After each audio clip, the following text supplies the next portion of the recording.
Katanya pusaka Nah, tidak selaras. hello. Lalu bagaimana? Udah nggak ngerti gerakan Part politik. 1. Hati tua Kalau adalah mau booster. menyampaikan ini ya. Jadi gini guys, aku tuh sebenarnya pengen bahas tentang pusaka yang katanya nggak selaras. Itu gimana nyikapinnya? Kalau menurutku pribadi coba kita pikir lagi ya, kita telaah lagi ya. Pusaka nggak selaras tuh gimana sih? Ketika pusaka itu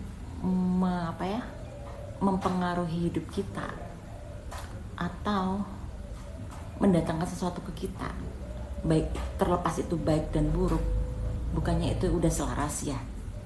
Coba, bukannya itu udah selaras? Nah, kita cocokkan lagi nih, kita bedah yuk, kita breakdown bareng-bareng guys, kita breakdown, kita cari. Nah, lagi aku mau tanya, ketidakcocokannya tuh seperti apa dulu? Apakah dia mendatangkan hal-hal buruk ke kita atau bikin kita sakit atau gimana? Pertama aku mau bahas tentang ketika sakit ya. Aku pernah ngalamin ketika pusaka itu mau datang atau mau aku maharin, itu aku badanku drop, memang iya. Nah, itu bagi aku itu salah satu bonding energi yang ada di pusaka itu dengan aku gitu guys. Jadi misal ini setiap orang responnya berbeda-beda ya. Kalau aku biasanya di kepala aku sakit banget. Nah, itu tuh berarti ada energiku yang match ya, yang menyambungkan antara diriku dengan energi yang ada di pusaka itu gitu. Energi yang ada di pusaka itu, kenapa kok bisa kepala ya? Energiku yang bisa match dengan pusaka itu dari kepala gitu. Bisa nyambungnya dari kepala. Ada yang dari bulu kuduk gitu kan, bulu kuduk kok begini. Terus ada yang dari tanganku kok begini, kok bisa buluku bisa berdiri semua. Nah, itu tuh bagian tubuh yang sensitif dengan energinya itu lagi bonding. Apa sih bonding itu? Bonding itu apa ya? Kayak penyelarasan gitu. Aku bingung bahasa Indonesianya bonding itu apa. Jadi bahasa Inggrisnya itu bonding, seperti itu tuh, bonding, penyelarasan atau penyatuan atau proses penyatuan mungkin ya. Proses penyatuan, proses pengenalan, proses pendekatan. Nah, itu PDKT, energi kita lagi PDKT. Nah, itu dia.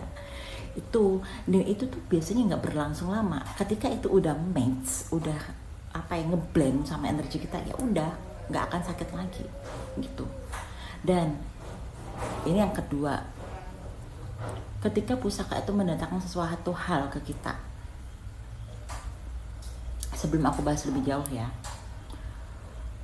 aku mau negasin guys, kalau kalian percaya sama Tuhan ya, segala sesuatu yang dihadirkan ke kita, yang ada di kita, yang dikasihkan ke kita, yang bertemu dengan kita, itu semua udah direncanakan, udah dijodohkan sama kita.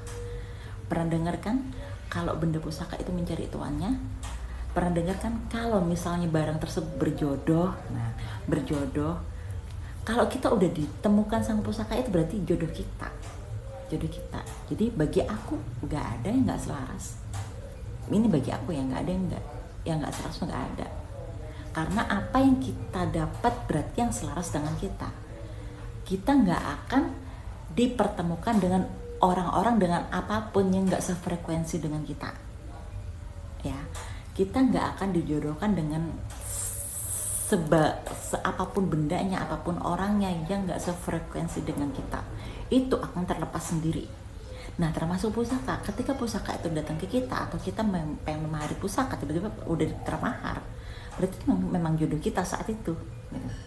Saat itu jodoh kita. Kemudian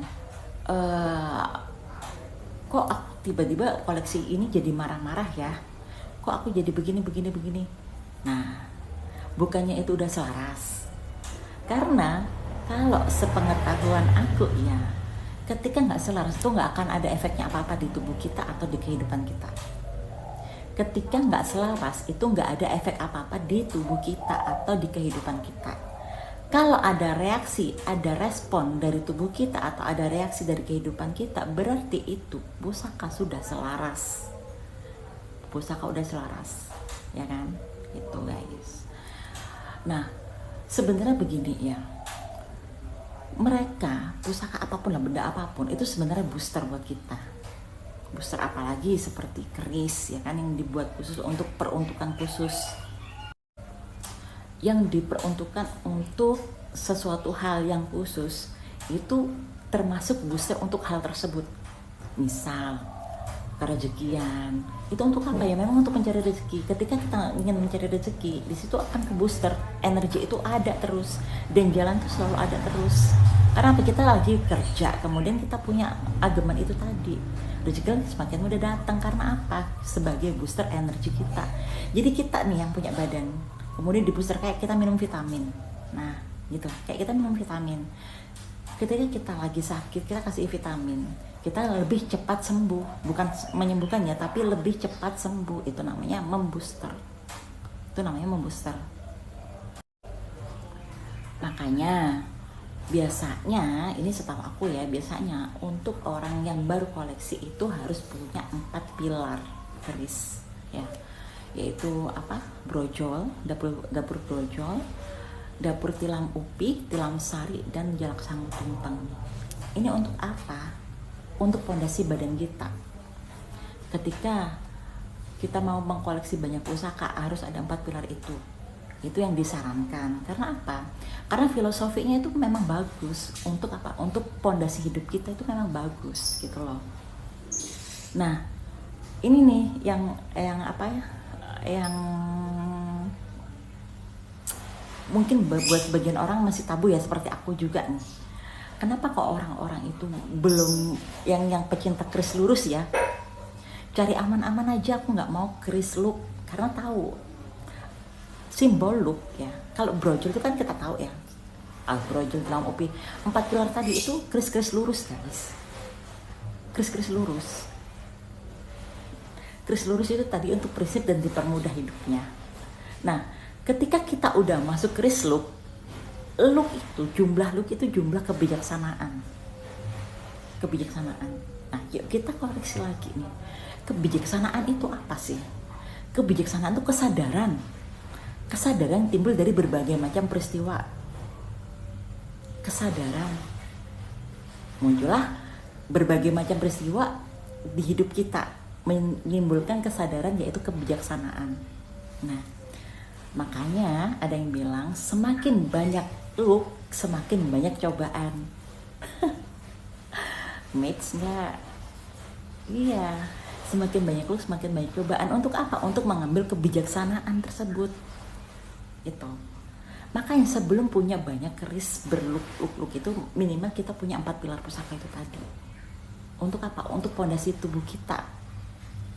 Gitu. Sebelum punya keris yang berlook atau berganan-ganan gitu. Itu guys, menurut aku gitu. Kadang tuh begini, aku balikin lagi ya, mereka tuh memang sebagai booster ya, mereka memang sebagai booster. Nah, booster tersebut itu kita ibaratkan sebagai, selain vitamin, kita bisa ibaratkan jadi smartphone. Kita ibaratkan jadi smartphone karena produkan ciptaan orang-orang dulu, termasuk empu-empu itu, emang udah smart, emang udah kompleks, cerdas. Bayangin, cerdas. Bagian dunia mana yang punya peninggalan seperti itu guys? Secara teknologi masuk, cara tempat lipatnya udah masukkan itu teknologi. Yang kedua, secara seni, kita ada seninya, bernilai seni tinggi. Itu yang ketiga, ada sisi spiritualnya. Yang keempat, fungsi. Nah, keempat itu tadi nggak ada di negara lain guys, nggak ada, cuma di kita tuh, cuma di kita.